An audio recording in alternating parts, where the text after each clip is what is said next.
नमस्कार, मी रोहित वसंतराव पाटील. भारतीय जनता पार्टीच्या सरकारने सुरू केलेल्या योजनांच्या आणि विकास कामांच्या या व्हिडिओ सिरीजमध्ये मी आपल्या सर्वांचं स्वागत करतो.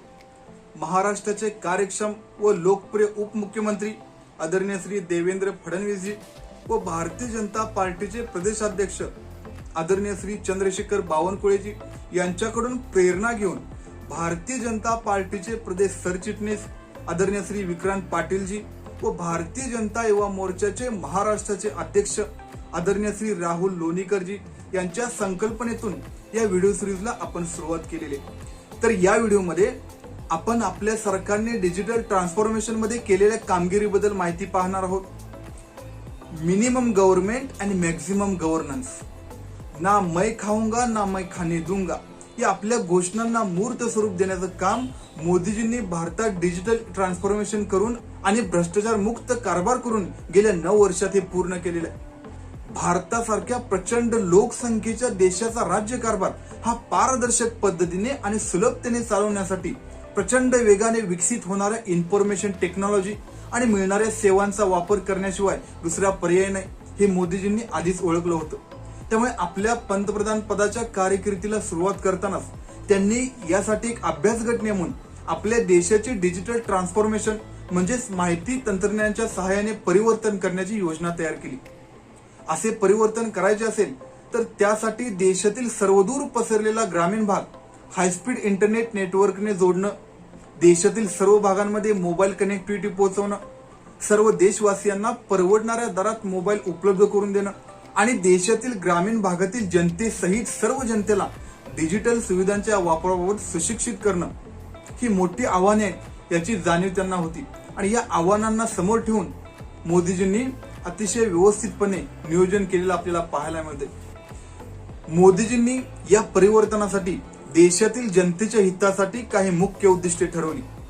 त्यातलं पहिलं आहे देशातील प्रत्येक नागरिकाला उत्तम डिजिटल इन्फ्रास्ट्रक्चर उपलब्ध करून देणे व त्यांना डिजिटल सुविधा पुरवण्यासाठी प्रशिक्षित करणं. दुसरं आहे देशातील भ्रष्टाचार कमी करणं. तिसरं आहे नागरिकांच्या मागणीनुसार शासकीय सेवा व सुविधा सुलभतेने ऑनलाईन उपलब्ध होतील याची व्यवस्था करणे. चौथं आहे देशातील सर्व नागरिकांचे डिजिटल सुविधांमुळे सबलीकरण करणं, त्यांचे जीवन सुखी समाधानी करणे. पाचवे आहे आपण सुरू केलेल्या सर्व शासकीय योजनांची अंमलबजावणी पूर्ण पारदर्शकतेने व भ्रष्टाचार विना होणं. सहावं आहे सर्व शासकीय योजनांचे पैसे योग्य लाभार्थ्यांच्या बँक खात्यापर्यंत थेट पोहोचवले जाणे.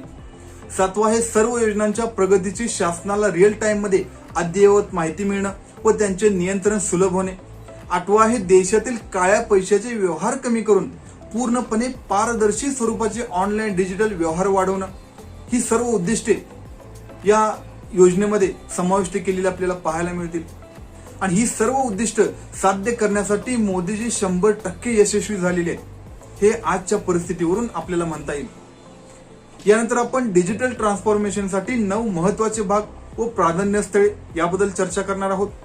भारताच्या डिजिटल ट्रान्सफॉर्मेशनचे आपले उद्दिष्ट गाठण्यासाठी मोदीजींच्या सरकारने या योजनेत अत्यावश्यक असलेले 9 भाग निश्चित केलेले आहेत. या भागावरती प्राधान्यक्रमाने काम करण्याचे ठरवण्यात आलेले आहे. मग यामध्ये ब्रॉडबँड हायवे, मोबाईल नेटवर्क वाढवणे व सर्वदूर पुरवणे, सार्वजनिक ठिकाणी इंटरनेट सेवा पुरवणे व कॉमन सर्व्हिस सेंटर वाढवणे, ई गव्हर्नन्स, शासनाच्या कामात इंटरनेटचा व तंत्रज्ञानाचा वाढता वापर असेल, ई क्रांती, शासकीय सेवा इंटरनेटद्वारे पुरवणे, विविध खात्यांचे ओपन डाटा प्लॅटफॉर्म तयार करून सरकारी माहितीचा खजिना सर्वांसाठी उपलब्ध करून जनतेचा सहभाग वाढवणे, देशातील इलेक्ट्रॉनिक उपकरणांचे उत्पादन वाढवणे व आयात कमी करणे. त्याचबरोबर नोकऱ्या वाढवण्यासाठी IT म्हणजेच इन्फॉर्मेशन टेक्नॉलॉजी शिक्षण वाढवणे, यातील जास्तीत जास्त कामे कमी वेळात पूर्ण करणे.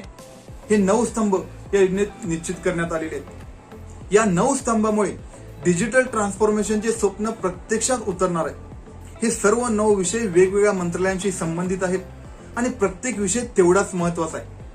हे लक्षात घेऊन या विषयाचे समन्वय करण्यासाठी डिजिटल इंडिया योजनेचे काम सुरू करण्यात आलेले आहे. तर यानंतर आपण डिजिटल इंडियाबद्दल चर्चा करू.